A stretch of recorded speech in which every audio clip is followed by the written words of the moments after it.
শীতের সকাল, চারিদিকে হালকা কুয়াশা আর ঠান্ডা হাওয়ার ছোঁয়া। এমন সময় গাড়ির ইঞ্জিনটা চালু করার একটা আলাদা আনন্দ আছে। রাস্তাগুলো ফাঁকা, বাতাসে জমাট ঠান্ডা। গাড়ির অ্যাক্সিলারেটরে হাত দিলেই যেন শীতের কামড়টা টের পাওয়া যায়। এই অনুভূতির জন্যই তো বের হওয়া। বাইকে করে এই সকালের পথটা যেন নিজের সঙ্গে একটা নীরব আলাপ। রাস্তার দুধারে ধান ক্ষেত, কোথাও ধান কাটা হয়েছে, কোথাও সোনালি রঙের ধান জ্বলজ্বল করছে। প্রকৃতিকে এত অপরূপ দেখতে হয়তো সকালে না বের হলে বোঝা যায় না।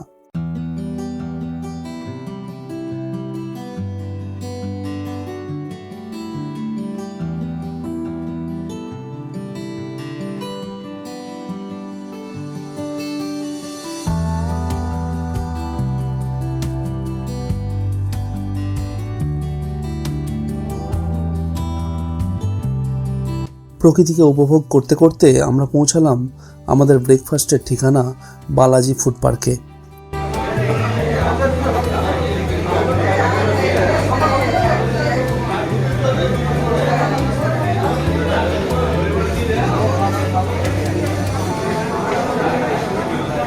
সকালে এই দোকানটা বেশ জমজমাট। আমাদের এই জায়গাটা বেশ পছন্দের, খাবারও বেশ ভালো। খাওয়া শেষ করে ফিরেছিলাম বর্ধমানে আমাদের আস্তানা দিদান বাড়িতে। কিছুক্ষণ রেস্ট নিয়ে আমাদের আজকের ব্লগের মূল আকর্ষণের দিকে আবার এগিয়ে চলা। আজকের ডেস্টিনেশন খাদ্য মেলা।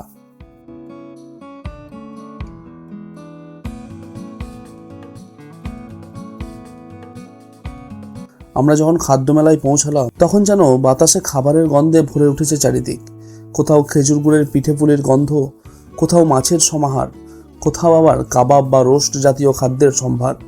আসলে বাঙালির কাছে খাবার কোনো মেলা নয়, এক হৃদস্পন্দন।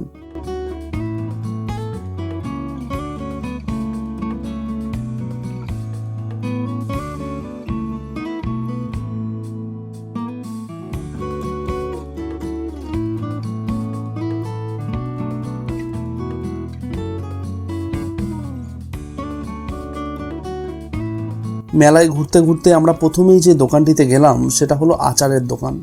আমের আচার, লেবুর আচার, কামরাঙার আচার, মিক্স আচার, ঝাল মিষ্টি আচার, কাসুন্দি, কত কি যে আছে, দেখে লোভ সামলানো মুশকিল। যেমন সুন্দর গন্ধ তেমনই মুখ ভরা স্বাদ। এছাড়া ভিন্ন ধরনের পাঁপড়, ডালের বড়ি সবই উপস্থিত। আমরা এখান থেকে কিছু আচার সংগ্রহ করে পরের স্টলের দিকে এগোলাম।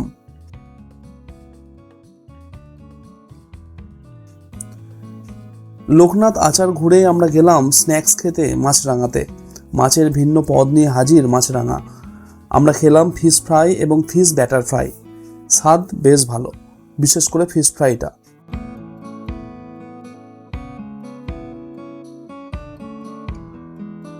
এছাড়াও এখানে লোটে মাছ, পাবদা মাছ, চিংড়ি মাছ সহ মাছের বেশ ভিন্ন ভিন্ন পদের সম্ভার রয়েছে।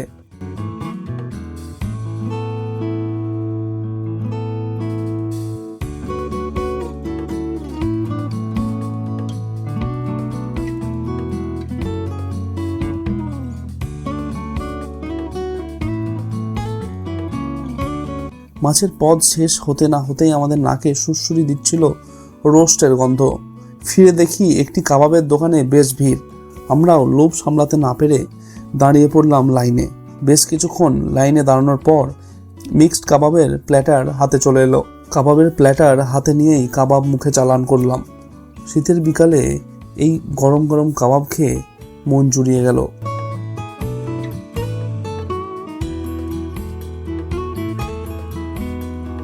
স্ন্যাক্স খেয়ে খাদ্য মেলার অনুষ্ঠানে সাক্ষী হতে দাঁড়িয়ে পড়লাম মঞ্চের সামনে।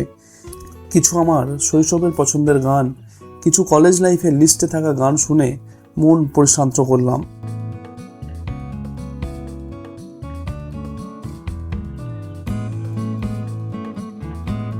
অনুষ্ঠান দেখে ফেরার পথে হঠাৎ দেখলাম একটা মিষ্টির দোকান, ছানার পাঁচালি, যেখানে বিক্রি হচ্ছে বেশ কিছু হারিয়ে যাওয়া মিষ্টি। সরের চাঁচি, মন্ডা, অরিজিনাল খেজুর গুড়ের সন্দেশ, রাবড়ি, কত কি। যতই হোক বাঙালি তো, দেখে আর লোভ সামলাতে পারলাম না। তবে এদের সব থেকে স্টার আইটেম হলো খেজুর গুড়ের রসগোল্লা। স্বাদ যেন এখনও মুখে লেগে আছে। মিষ্টি মুখ করে আমরা ধীরে ধীরে খাদ্য মেলাকে বিদায় জানিয়ে পা বাড়ালাম বাড়ির পথে।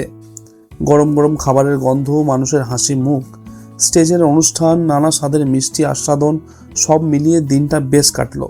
একটা জিনিস বুঝলাম, খাবার শুধু পেট ভরায় না, মনও ভরায়। আজ আমাদের ব্লগ এখানেই শেষ করছি। ব্লগটি ভালো লাগলে লাইক, কমেন্ট অ্যান্ড সাবস্ক্রাইব করুন। দেখা হচ্ছে আপনাদের সঙ্গে খুব শীঘ্রই। ততদিন ভালো থাকবেন, সুস্থ থাকবেন। ধন্যবাদ।